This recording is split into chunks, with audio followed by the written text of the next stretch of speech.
Yep, yeah, recording started. All right, mate. Here we are. This is our podcast. They don't want to be locked into a house or an apartment or some space. Got to follow the social distancing rule. More social distancing keeps more people healthy. It's like, oh, you guys are good at talking shit. Why don't you just do a podcast? As soon as you try to do a podcast, we sound like a bunch of muppets. G'day, boys. Hey, boys. Been a couple of weeks. How you doing? Now, do you sound worse than last time we started one of these podcasts? Mate, this is like the Jordan flu game. I'm crook. I'm not going to do a Pippin and pull out, but yeah, I had to go get a COVID test today. I literally Positive?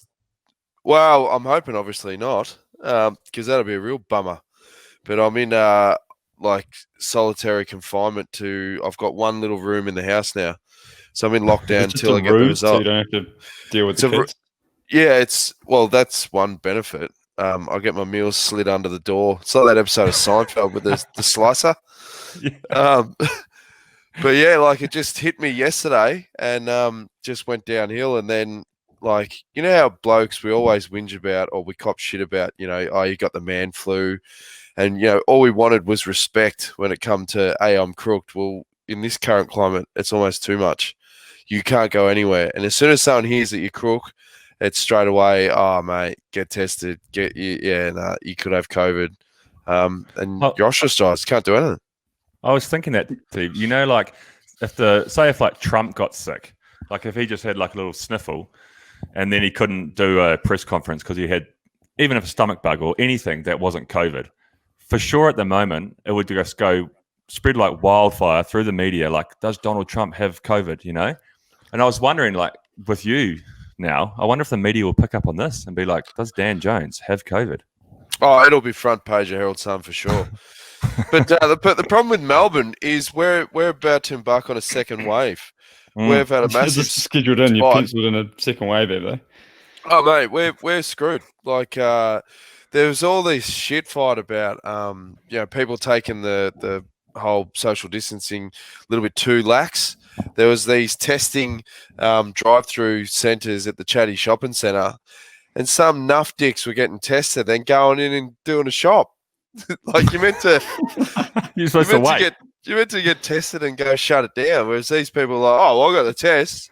Might as well nick down to Kmart and have a look.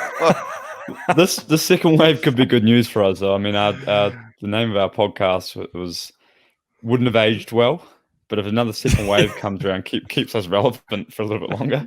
Well, talk about New Zealand. Jacinda Ardern, she's had a shocking week.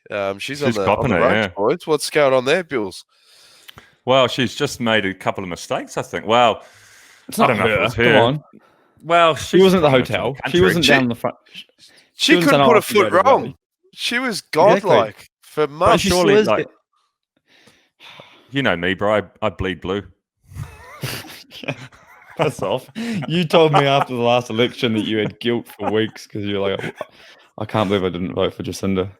And then you're a reformed labourist. I was reading an article from Todd Muller, who's the new leader of the National Party after they ousted Simon Bridges a few weeks ago. And I'm going blue again, I reckon. Oh, after mate, you've lost it. article. I might go for the Greens. You're reformed. You and Winnie. You're in with Winnie. You love. Anyway, Winnie Blues. I don't know what we're talking about. So what did she do? What did she do to stuff up? Why? Well, she just let about 55 people out of quarantine early for compassionate leave, and then they didn't. There was 51 of them that weren't tested before they were released from the isolation facility hotel. And a couple of those people who were released a couple of weeks ago, they were released early. They weren't tested. They drove from Auckland to Wellington for whatever they had to go for compassionate leave for. And they got to Wellington. They felt crook. They went and got tested. Boom, positive for COVID. And at that point, we were COVID free. Yeah, I thought you'd beaten it. It was like, how crazy is that, though? fives. That two Brits come in, it screws up, and just the fact that two positive tests suddenly swings. Like, they say how, like, Rugby World Cups in New Zealand. It's like I don't know if it's such a true, but they say like it affects the election results, and if you win, the government stays. If they lose, it's they change the government because just the mood of the people. But how's that 2 positive COVID tests could just swing the whole? Suddenly, people, like blaming because like assuming she was down on the front line, like going, "Oh, off you go," like some heads have rolled. Things have been put in place. Brits have been told to stay in their lane, stay out of here, and we'll be back on track. So have a bit of faith. Well, This is quite good. I was going to say well, you go, Samuel. Sorry, You mate. go, mate. Please.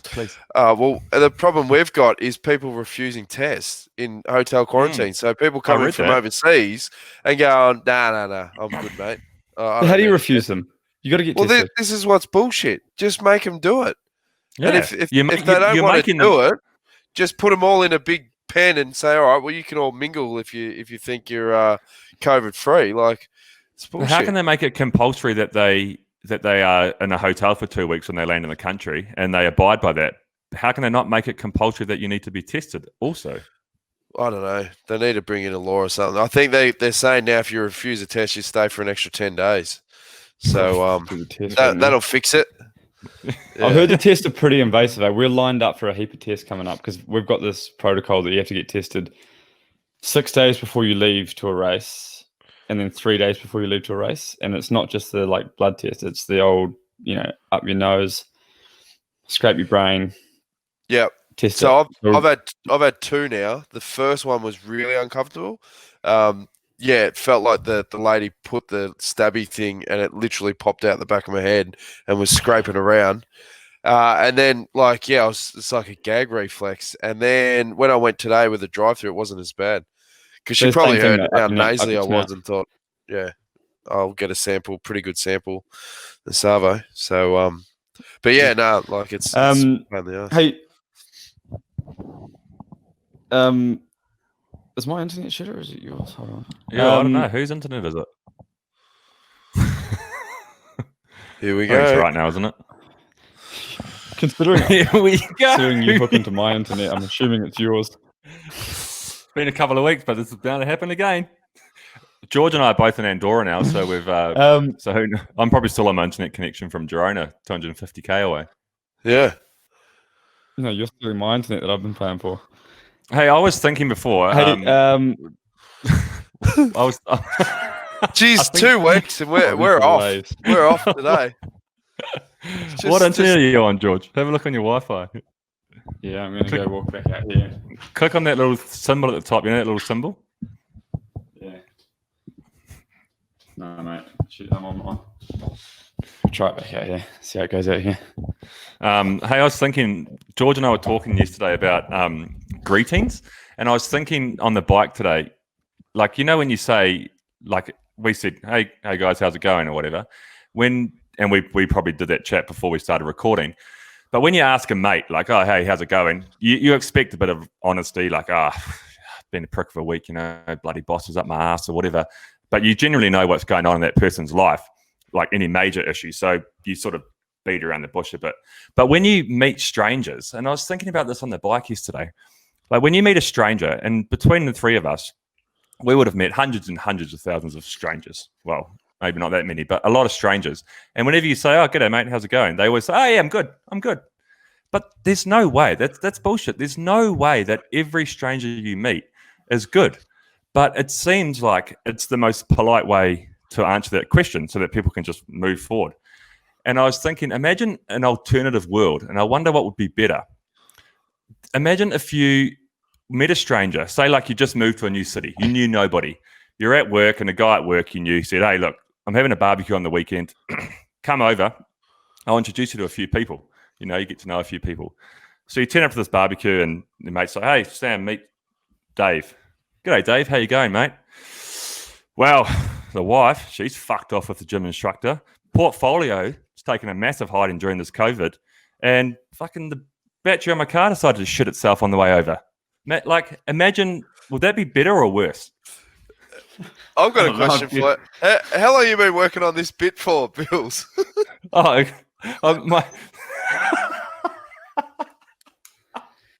Like I started doing a bit of admin then. Did I pull it I off? just started looking at some... Did I pull it off? Can we cue the canned laughter like on Seinfeld? Yeah. No, it's a good point. But I think you probably could have covered that in about 10 seconds, mate. I think people just do it. It's polite, as you said. What's the delivery off? Well, you don't want people, if you say you're having a shit one. I know people that would openly say that, and they're pigeonholed as, he's not much fun, that bloke.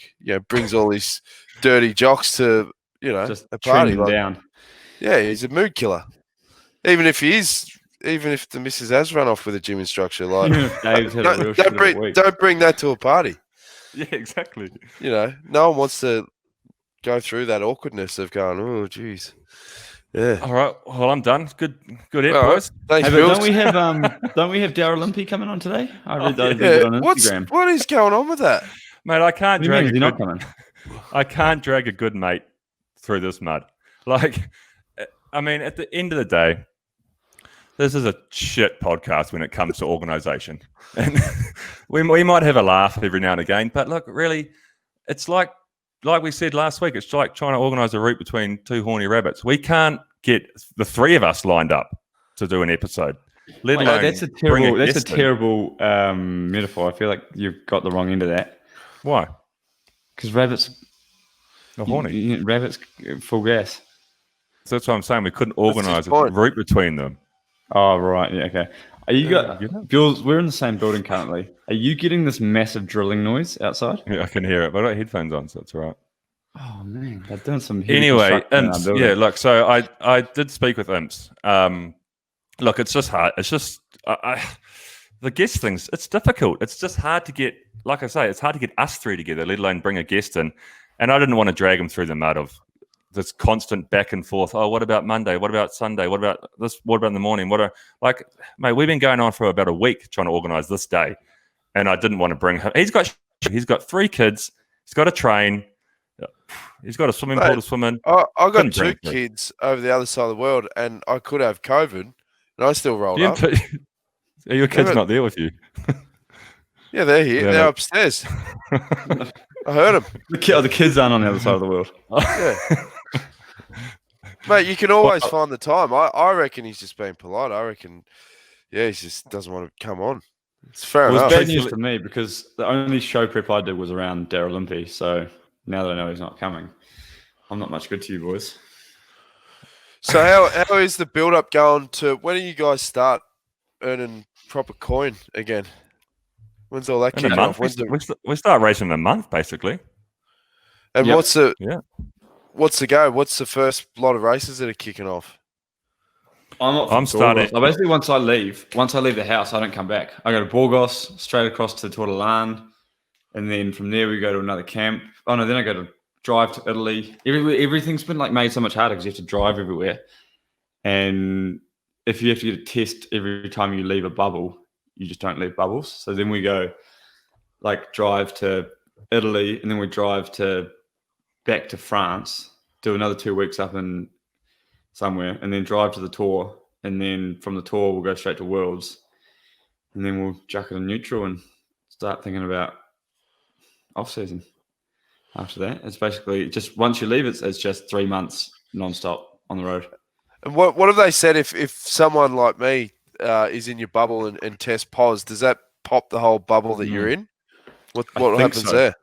That's the biggest risk. That's what's going to stuff anyone. If someone comes in, if you're in a training camp, right, and a Swanee comes in and they get it, then you could effectively lose your whole Tour de France team. If they had to get it at a training camp and someone inside that goes pos, I think that's the new going pos, isn't it? In cycling. It's if they just get the corona, right, that's it. Even worse than that though is that if somebody in your team gets crook, say you're in George's team and bloody Roglic has got the yellow jersey at the Tour de France and there's 6 days to go, and if one of the guys gets sick in the team, whether it's coronavirus or not, if you get sick, you go to bed, you wake up, you go to bed, you're fine, you wake up in the morning, you got symptoms. You then have to be tested before you're allowed to race. There's no way you can get the test results back before the start of the stage. In the same time, you have to test the whole team, and they can't start until they are proven to be negative for coronavirus as well. So therefore, potentially the team could be out of the Tour de France when you're leading it. That's the major issue. And how often do you get sick and grannies? Like I pretty much without fail get like something. You know, I'll get a sore throat. You get some kind of cough because you've been sick. Or you've been like finishing up a mountain, finish at the top of a hill. You ride down to the team bus, and you like inevitably get like a little like dry cough. And these days, they're like the equivalent of coughing. Coughing is like, you know, you're a leper if you go to the supermarket. Coughing's like flashing a gun at the moment. Yeah. Like if you cough, it's like the equivalent of just doing that to someone. Like that. But like the other issue as well is I saw that with the tours, they're not going to be able to stop crowds. Like they're not going to be able to stop crowds on the side of the road or whatever. But I suppose you're going at a rapid rate. Say old Joe Bloggs sneezes as the peloton comes past. I mean, the chances of getting droplets on your face, but yeah. They can spray. Do you think they'll chuck out fines for, you know, how like in the last years we've seen like littering, you know, they're really coming down hard on, which is good. Do you think they're going to start chucking out fines for blowing your nose? Is that going to be an issue, or is that just they haven't seen anything about that? I don't know. There's a massive protocol out there. I haven't read all of it, but I do. They're creating a bubble basically. They call it like every team is going to be. When you're in a hotel, you're all in the same wing of a hotel or the same floor. I think they're recommending everyone rooms by themselves. You eat in smaller groups in a separate room to other teams if they're in the same hotel. Every team has a COVID coordinator who works for them, who reports to the medical team or whatever.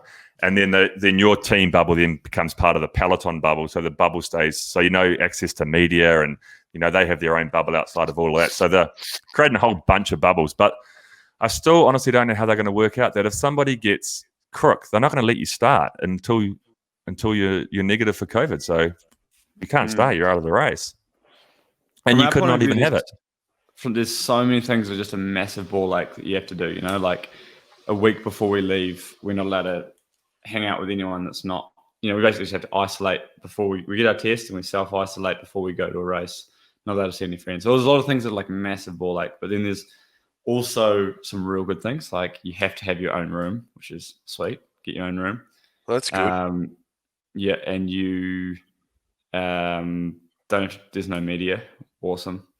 I was actually just thinking then, while you said about your own room, like I've always had this like little tactic, and it comes with experience, where I always like to have a roommate for the Grand Tour. I like to have a roommate for the first 2/3 of the race, because it's it's just nice to have someone to talk to and talk a bit of shit or whatever. But then I've always come up with this tactic. So just the day before the last rest day, so a week to go in the race, I'll be like, and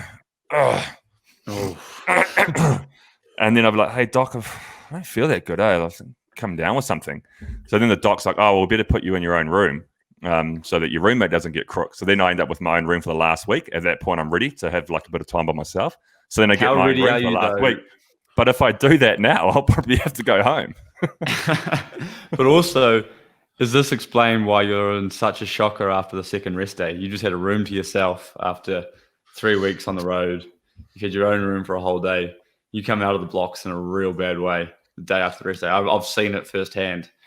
Does this have anything to do with you being left to your own devices? Stage 16 Sam Bewley. Yeah, so that's a shocker. Pretty famous. That's it. Where was the real bad one? Giro 2018? 16. No, 16. 16. Yeah. Oh, yeah. Yeah, but then you used to come good by stage 20. Oh, yeah. Stage 20 Sam Bewley's a different beast. It's also pretty famous. Yeah, that's right. No, it's always just that one. Mad dog. I remember in 2016, because I was going well that year, and that was the year that Esteban nearly won. He finished second in the Giro, and I just had a shocker on stage 16. I just didn't do enough on the rest day. It was raining, and I think I did like 45 minutes on the rollers or something. The body just shut down, and then I went to the Vuelta that year as well. And I remember on the rest day before stage 16, I was so shit scared about the same thing happening that I went out and did like 2.5 hours on the road and then like 45 minutes of motor pacing or something. I had like more than 3 hours on the rest day because I was so scared that my body was going to shut down and I was going to get piped from the holes again. Did it work? Stage 16 No, I got dropped. I got dropped again. But that was the day you got dropped was when 55 guys went, 130 guys went home, or technically were out of the limit, and they let them stay. Yeah. So it was like no one was getting through that one well, unless you're Nairo. No. Hey, so what's the latest with the restrictions over there? Have they eased it all up now? Can you have like full on barbecues and I think we're back to 5 people overnight here again. Really? Yeah. We're in the new normal here now. They call it the new normal, which I think stays until there's a vaccine. And that's basically restaurants, bars and stuff are all open. I don't think at 100% capacity. I think maybe 70. Masks are still obligatory inside supermarkets and pharmacies and whatnot. And you can have gatherings of 20 people. So that's the max that we can have for a party until there's a vaccine. But that's pretty much your friend. Yeah, it's your friend limit anyway, isn't it? Exactly. I don't want no more than 20 people. But life up here is normal, eh? Like, I mean, we just go the same thing. Go to a little ice bath up there, which feels as for someone that actually we've got this little ice bath that's just snow melt that's above the house, and we go up there and chuck the legs in. And I have to say, Bill, so someone that preaches Wim Hof, someone who's talking about going to Poland once to do a Wim Hof course, you've got a real small cold water engine. Whatever. Such a small engine for the cold. You got cold yesterday descending in Valera when it was 23 degrees. Yeah, but it was 23 degrees. I was a layender in the ice bath. But you don't really you were like this the whole time. Yeah, shoulders with it. You're like, bro, you just got to commit. You just got to commit. Yeah, because you were sitting on the bank. You were sitting on the bank going, fuck that, I'm not getting in there. That's way too cold. But life's as normal. Went out for a big chili last night. A big chillaton. That's people don't know what that is. They basically you eat half a cow. They bring out a big steak and they bring it out to you and they bring it out to you before they cook it. And you're meant to look at it for, I don't know what you meant to look at it for. Like, I think it's like, this is real meat. And then it's like tasting a wine. And then if you sort of agree to that chillaton, then they go and cook it and bring it back out. You're looking at the marbling. Life's normal. The marbling in the meat. Yeah. The colour. Right. What do they sting you for that sort of cut? €60. Yeah. But it feeds 3. 1.5 not kilos. It's a big dog. Where are you going, George? Just getting the charger. It's like bloody Novi's back on the show again. Hey, what's Novi been up to? I don't know. Sounds like he's been getting kicked out of bars in Aussie. I was going to say there's a bloke in Australia that got booted out of a bar because he had a mullet. Really? It would have been good to get Novi on to get his feedback. I think he had one thong as well, but they were saying that it was the mullet that got him removed. Discrimination to a whole new level, eh? Yeah. That reminds me of the time when Sam once got kicked out of a pub because he tried to walk in, he had jandals on. And the bouncer looked at him and said, you can't wear jandals in here. So he walked back out, took his jandals off and tried to walk in bare feet. How'd that go, Bill? He beat me up, the bouncer. Did he? Yeah, he punched me. I saw you the next day. He beat the shit out of you that day. I'm glad that I had jandals on because they came off so I could run, barefoot run. I never run so fast in my life. Is that because you're just being a smart ass? Oh, probably. It's pretty funny though. Like, oh, you can't wear those in here, all right? Yeah, I thought it was funny. Like, come on, like I wasn't going to really go in. I knew he was going to say no. It was just a joke. I saw a guy. He was going to hit you either way though. I saw a guy in rural Western Australia once got kicked out for not having the right shoes or not having any shoes, and there was a bottle-o next door, and he grabbed 2 empty VB slab, like the cardboard, and just taped them around his foot, and then they let him in, pissing themselves laughing. Jens Morris used to have a real good trick, he told me, because he used to spend heaps of time in Sydney in the summer, and they'd go out and like to the pub in the middle of the day or something and start drinking. Then it would come as nighttime rolled around, the dress code changed, and he'd have his jandals on. And so what he used to do was, because it was dark, he'd just he'd always have a pair of black socks in his pocket, Yeah. And he just put the socks over his jandals, and they always used to let him in. Yeah, I had a mate, Bones, used to wear black socks under the jandals. And if they were black jandals, you couldn't see. They just looked like shoes. Yeah. He got in heaps of times. It's funny what the Kiwi dress attire, like the going out for dinner, you can pretty much guarantee that if we go out with a bunch of Kiwis and Aussies, like the 4 Kiwis or something will roll up jeans and jandals without fail. And it's like, it's almost snazzy in New Zealand to wear jeans and jandals. It's almost like a trendy kind of thing. But over here, I think we see it as like semi-casual, but I think people just are like, mate, we're going out for dinner. Just put some shoes on. Are people going back to clubs at all over there now? Because they've been absolutely annihilated here. Like if you're single and, you want to go out and shake your tail feather and get amongst it, like it's bloody dried up. Really? I don't think that ever worked though, did it? Like you never actually went out to clubs, and I mean, you got to commit if you're ever going to like go out to clubs and try and pull. This is years. I'm going to make years now. I could never commit to the 6 a.m. like staying out. It's just such a big commitment because no one wants to go home early. All the stuff you just committed for a long, long night, and it just seemed like so much admin. Yeah, well, that's the thing. When we were going out back in the early 2000s, we didn't have dating apps and Tinders and all these sort of things. So that was your only choice. Yeah, and then it was always this like balance between you had no confidence that turned into too much confidence, and you couldn't really find that middle ground. And you look back now, if you could talk to the younger self, you'd be like, mate, I'll give you a couple of tips. Don't get too blind. Wear like a nice shirt. Have a shave, take a bit of bloody care with, what you're doing, and just be yourself. Instead, your attire looked like shit. You got way too drunk, and you're coming home with donuts. The most important thing is if you're in with a half sniff early on, you got to acknowledge that, and then you got to really peter off on the drinks, because like if you think, oh yeah, I've got a shot here. And then that it's still going to be a couple of hours until you can leave. It's a lot of damage can be done in that 2 hours, but you really got to acknowledge, look, I'm in with a half sniff. I'm going to just take it easy here. You start drinking a few waters, just be real careful. This is just tips for young. It's just turned into tips for young players, is it? Because none of us are qualified for this either. Me and Bills back in the day. Oh shit, running amok. Oh, hey, how was your holiday? Speaking of running amok, how's your holiday, Jonsey? I went up to Sale for a couple of nights. It was good up in country Victoria, and I've come back with COVID. So it was good catching up with all the boys. How's Emu? Yeah, he's good. I learned something about firewood. I got a mate Bones who lives on the outskirts of Sale, and he was telling me that if you have like an open fire, you have to plan a year in advance for like your stockpile, because redwood takes 12 months to dry out properly. So he was rattling off this whole and showing me his back shed. It's pretty much full to the brim. He's like, no, we can't touch that wood. That's in the drying out period. Yeah, well, after January this year, I thought there was no shortage of burnable wood in Australia. So that is something. It's the opposite, mate. There's none left. All burn out.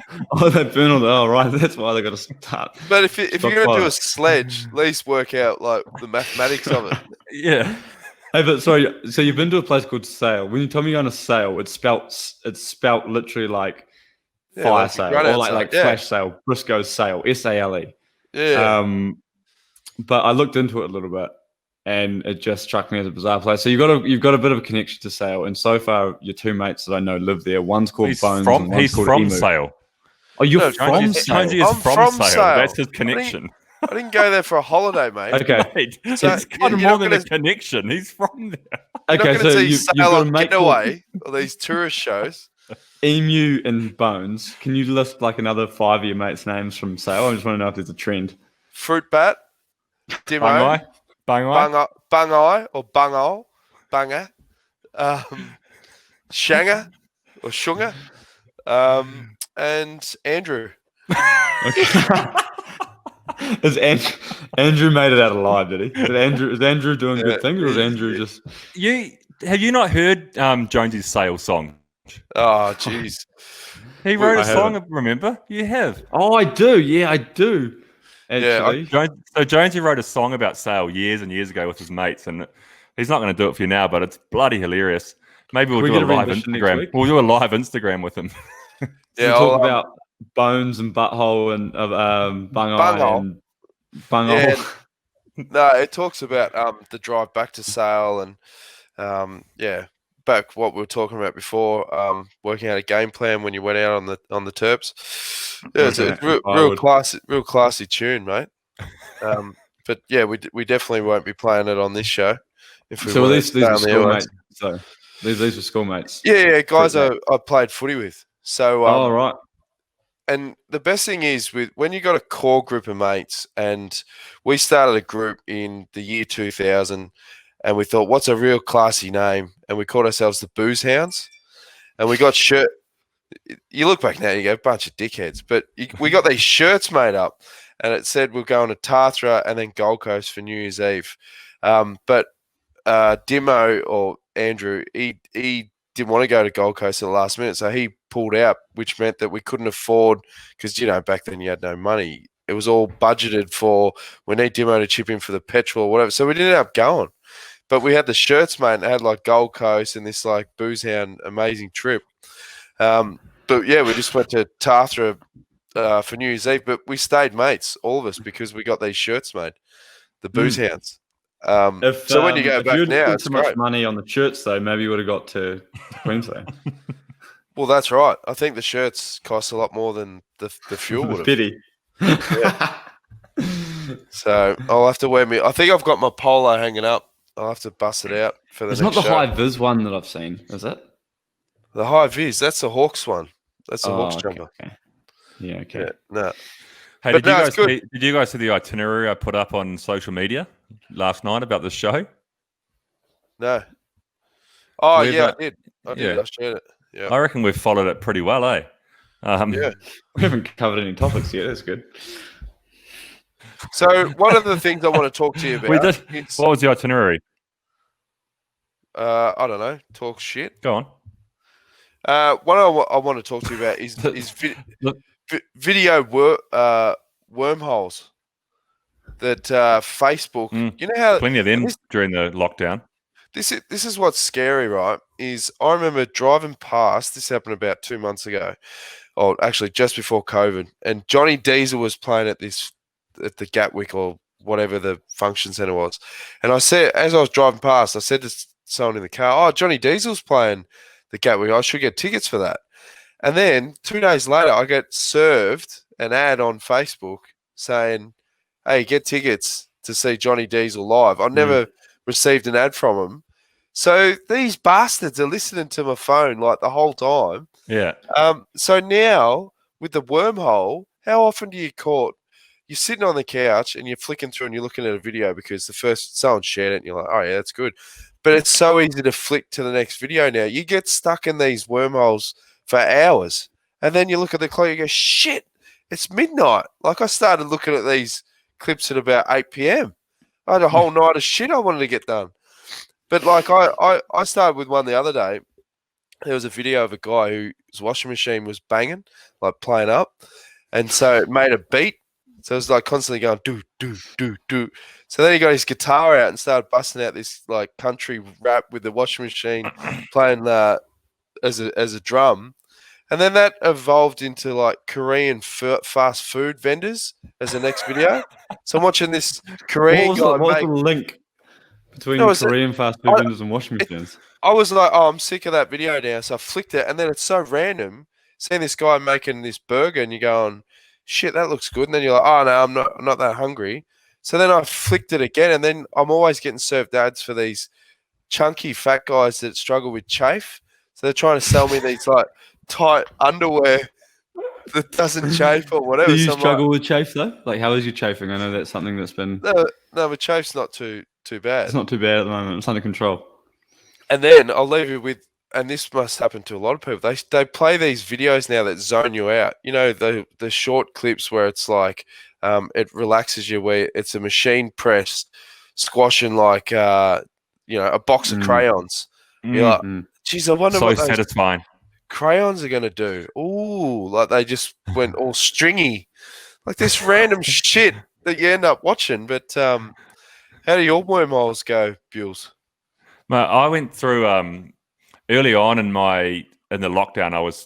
I was having a big withdrawal from sport, so I was just going on YouTube and just like watching cricket highlights. And then I came across Brian Lara when he scored that 400 against England in the West Indies, and they had the whole innings on YouTube.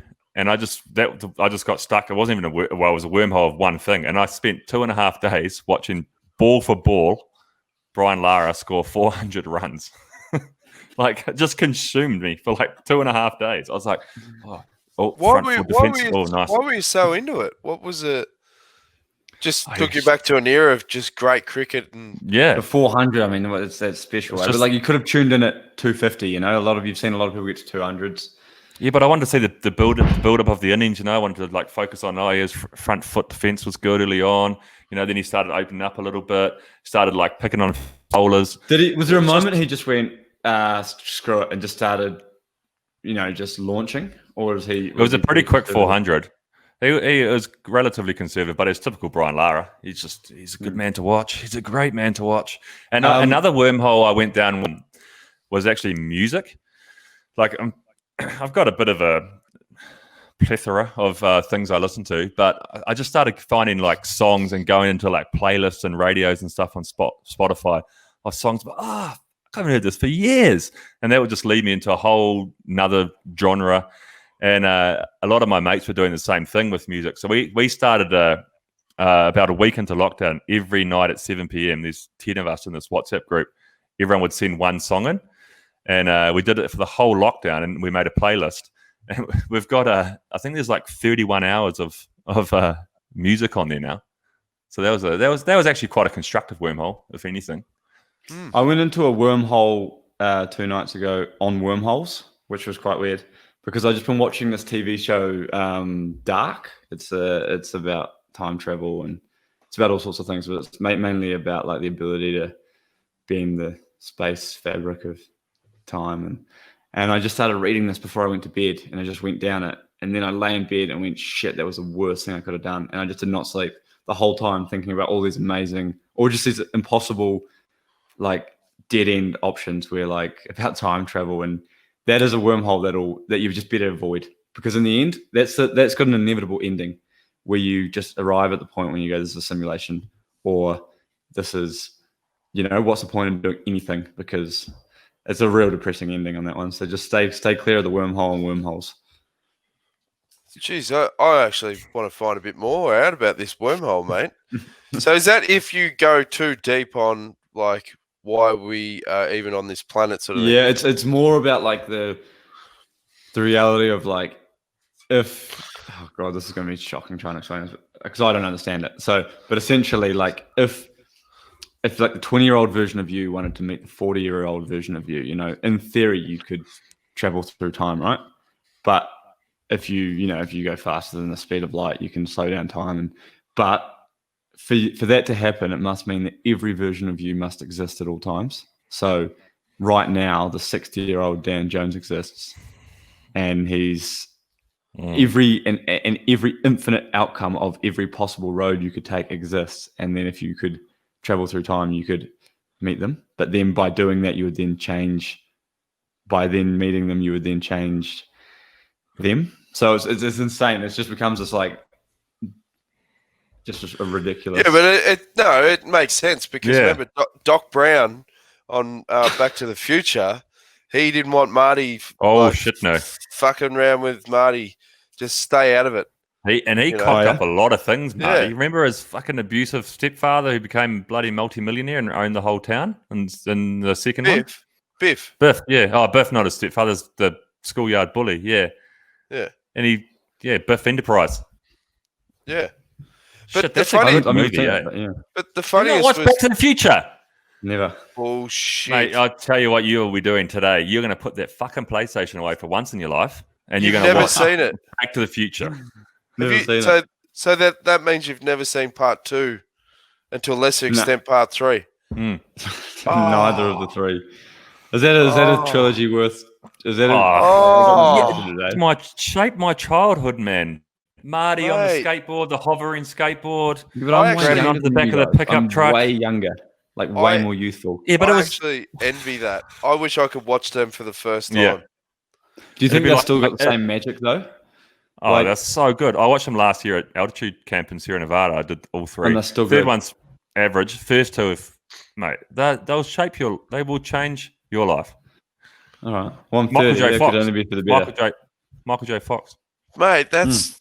I reckon next week, Bills, we'll try and find a classic movie that we haven't seen. Because there's one the other day that slipped through. There's always a classic. There's that always slips one, through yeah. the cracks. A classic that you probably haven't seen that was my childhood. Like the only movie I could probably say every line to was a Mel Brooks movie, Robin Hood Men in Tights. You guys ever seen that? Yeah. Oh, okay. A lot of people haven't. Mate, you're not going to be able to stump us on many. Yeah. Definitely not Jonesy. My pop culture's no good. Speaking of pop culture, though, my candidate for Legion of Belen got turned down. I wanted to go with the God from the Old Testament, to see if he was a Legend or Belen, but we're going with Russell Crowe. What made you? Oh, just on that. What made you throw that one out there? We went Just talking about. we went down a deep wormhole at dinner last night, George and I. We started. Let me guess. 8 pints. No pints. No, we're training hard now. A month to racing, mate. We started with, would you rather get hit by a spud gun with the spud going 300k an hour or slower? And George seemed to think he'd rather get hit by a spud gun with the spud going faster for some reason. Okay, so this is my theory, right? This is okay. This is going to be off piss, but we all remember spud guns. That's a new scenario. As a kid, Jonsey, right?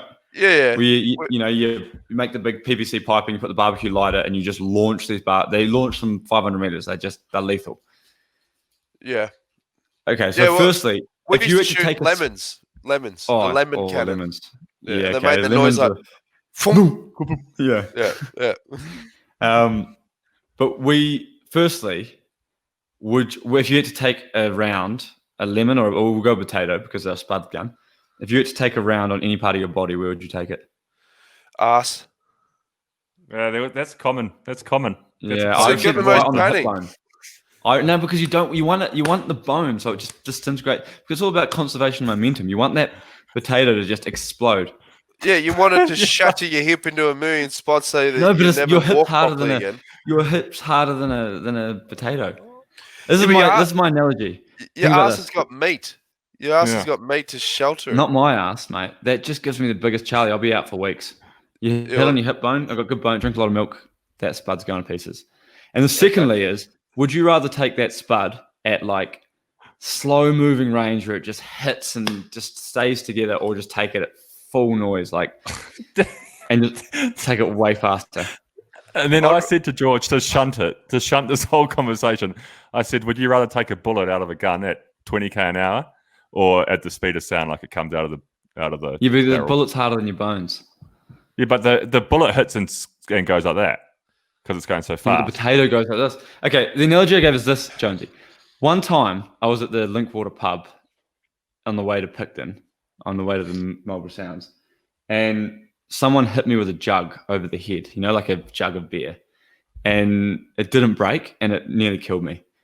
Whereas I then broke a jug over someone's head, and they were absolutely fine. Nothing, because it dissipated. Is this the same night? Yeah. So you got hit within, with like, a jug, and then you smashed a jug over their head. It was actually my mate. We weren't even having a fight. It was just sort of. Anyway. Anyway, so we got onto Old Testament God somehow out of that. So that's Yeah, how what's we God, started what's talking about God got to Testament do with smashing jugs and spud guns? We just thought he was quite a vindictive guy, Old Testament God. Maybe we can cover him next What's the week. difference between the Old and the New Testament? Oh, big difference. I don't Old know. Testament God, he was a real stickler. Okay. He hated gays. He thought- hated a lot of things. I thought you weren't into religion at all. I'm not into it. You're but I a know a lot closet about it. indie. I know. I'm well versed in it. But, Okay. that's why I think I don't like it so much. You window The more shopped you and know. decided not to purchase. Yeah. Yeah. Okay. So yeah, jug to the head. Yep. So anyway, he got Old Testament God got put on ice for a week. Maybe we'll cover him next week. But Russell Crowe. All right. Well, we've done a bit of prep work just to split things up, and this is some of Rusty's finest work when South Park took the piss out of him. Up next on HBC, the Russel Crowe Show. Alright, here we go. Born in New Zealand in 64, a hot-headed actor named Russel Crowe. He loves to act, but he loves one thing more: fighting Round the world, he fights his directors and he fights his fans. It's a problem no one understands. If there's two things he loves, it's fighting and Fighting round the world, making movies, making music, and fighting round the world. Russel Crowe. Hello, everybody. I'm Russel Crowe, and this is Fighting Round the World.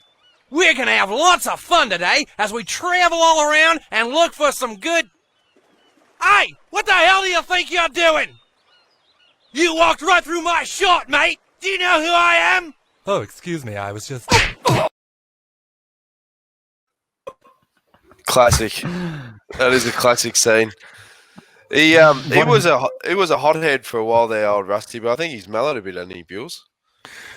Yeah, I don't know, but I mean, I don't know what I missed because my internet cut out. But he's a bit of a bone of contention, old Russell, because like many things between New Zealand and Australians, where we don't know who's quite claiming him. He obviously was, as they said, Russel Crowe, born in New Zealand in 64 or whatever the fuck it said. So he was born in New Zealand, but he's lived in Australia for a long time. I think his mum was Australian. And that bone of contention, is he a Kiwi or is he Aussie? And that's kind of got me thinking, like, with the fact that he was so into fighting and stuff, like, is he more of a Kiwi or is he more of an Aussie? I don't know who punches more. Yeah, I think Kiwis are more punchy than Aussies. Oh, actually, Aussies get quite punchy. Yeah, but I think once he becomes successful, he become an Aussie.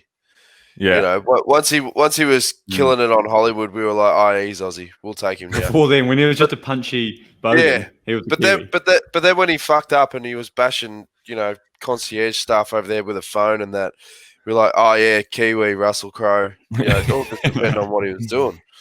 But he's lived in Australia most of his life, I think, eh?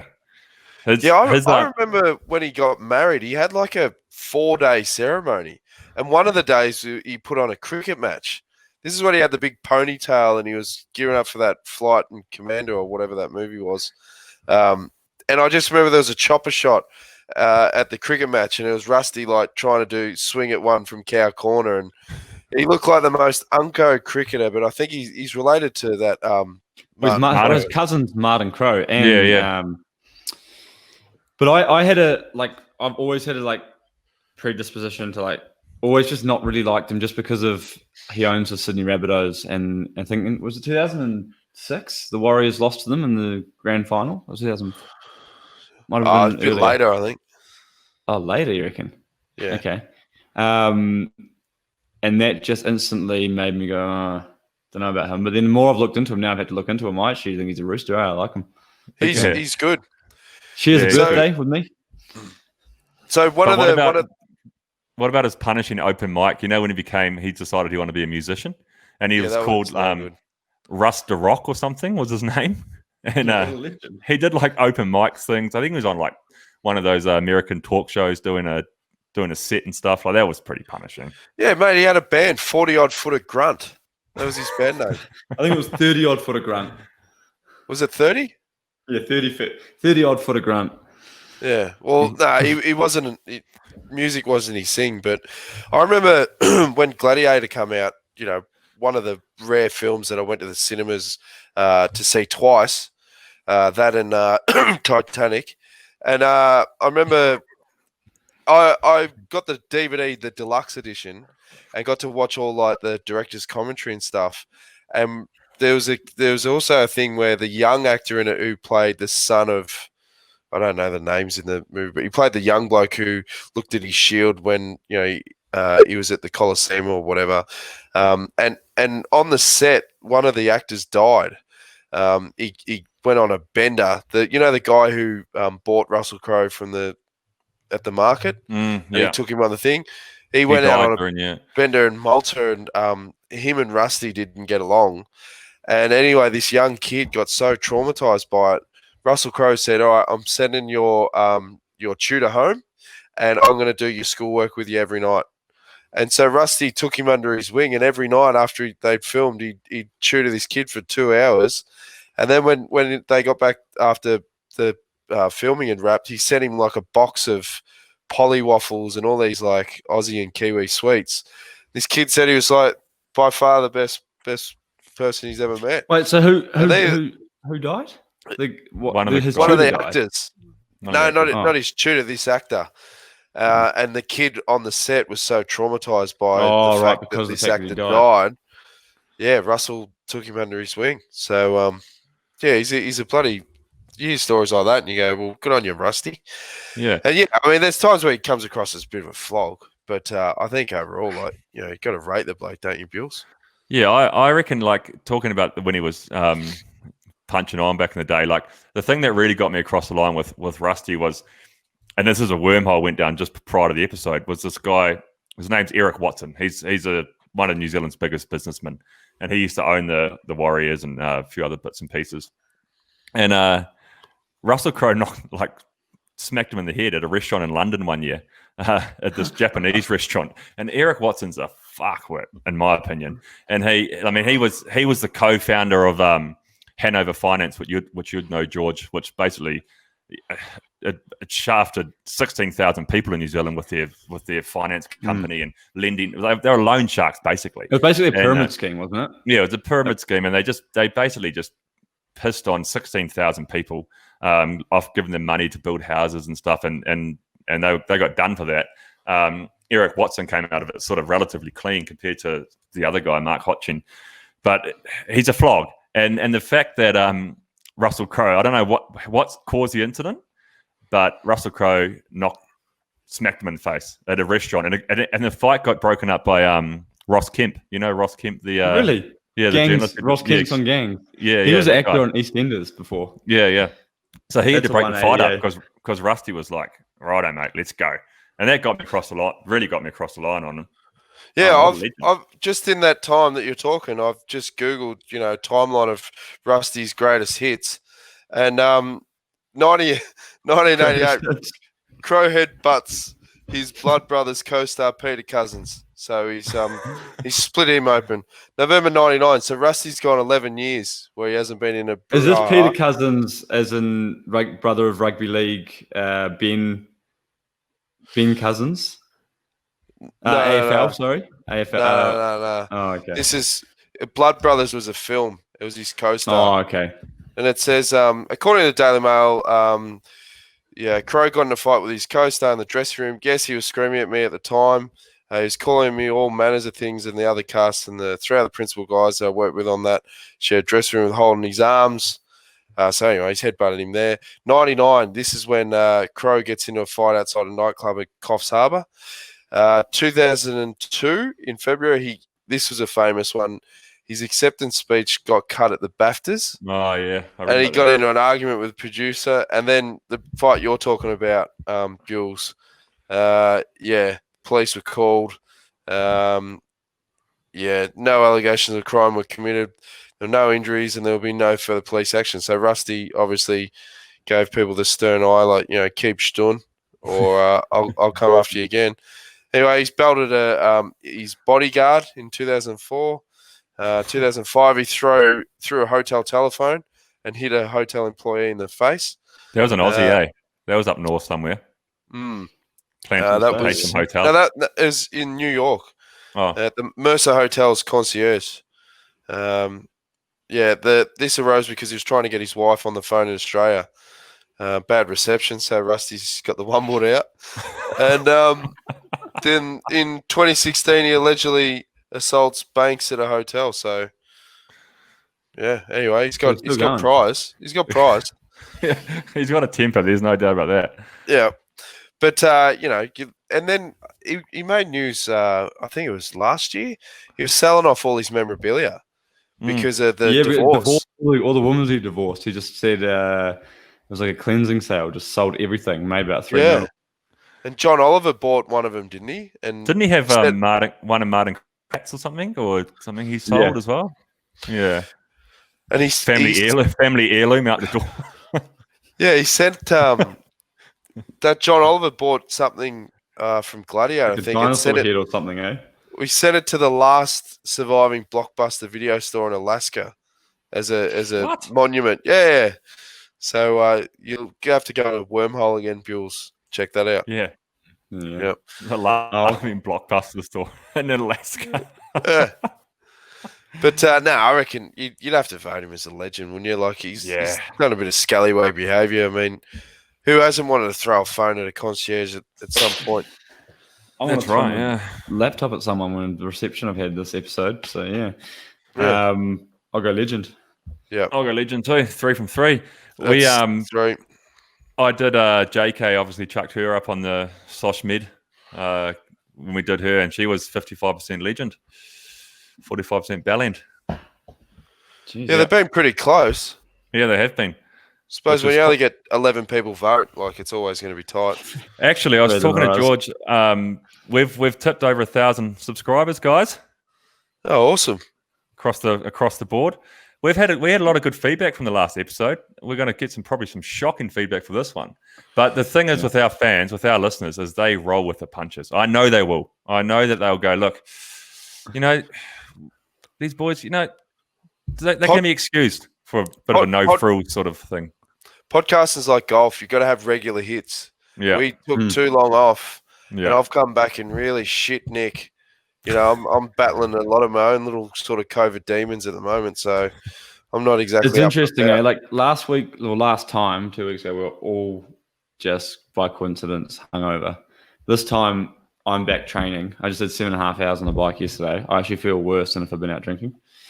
Like it's just a different, it's like you come back, you're just as tired, but without the stories. So and I went out. I went training early this morning. Sacrifice. I went out. I was on the bike at just after 8:30, which is early for me. That's wrong. That's only right twice a day, that clock. So yeah, I got my 3 hours done and stepped straight into this episode. So yeah, we're all running on fucking fumes a bit, aren't we? Jesus Christ. I reckon we need to put it out there, and maybe we have to give Daryl Impey the arse and just find anyone that's keen to jump on. Yeah, at any point. Yeah. At any point. What about George's missus? She better throw some stones, I reckon. She's sitting there looking at me. She teed off last night, didn't she? Rightly so, though. We were giving George. I was a bit of a prick last night. I planted a couple of seeds because I needed some entertainment. But I gave shit about George not looking after his stuff, and she just jumped straight on the bandwagon.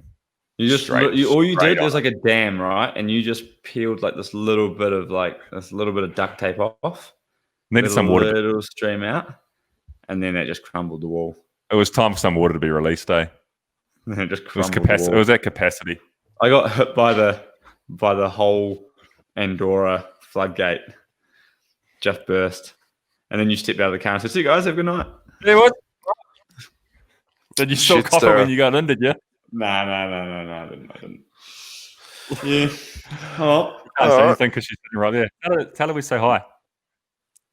The boys say hi. Oh, she got you. Well, I reckon we can come up with a better legend or bellend. I was thinking about one actually just before the show. I was thinking a good one could be Mark Zuckerberg potentially. Oh yeah. Well, actually, someone relevant. We need to find someone relevant, eh? I think we need to find someone that's going to split the votes, like someone, that we can argue over, because you don't want, legend. We want someone that is really going to split us up the middle. I thought that Izzy was a good one. George made some good points. So if you've got any recommendations, keep pumping them on the page. Why don't we get Pope John Paul on and do Old Testament God? See what he reckons. Yeah. Or just maybe we work on our one-liners. Come back next week, regroup. All right. That was it. Yep. Good work, boys. We can only improve from here, boys. Only improve from here. I'm gonna keep on our social media as well. I reckon the more like shit we can put on there, the more followers we'll gain. Yeah. Is this on the? Are we on the podcast, or are we just talking about us now? We're on the podcast still. It was still on the podcast. We don't need to tell them about what our strategy is for social media, do we? Open book, mate. We're an open book. All right, wrap it up, Bills. I'll end it, and then we can have a chat off air. How do you want me to wrap it up? See ya. So, See you subscribe. guys. Keep subscribing. Spread the word. Subscribe. Social distance. 5 stars. Rate us. Send us some feedback. Send us some fucking topics so we got something to talk about. And tell us about your wormholes. Tell us about your wormholes. Love you all. See you later.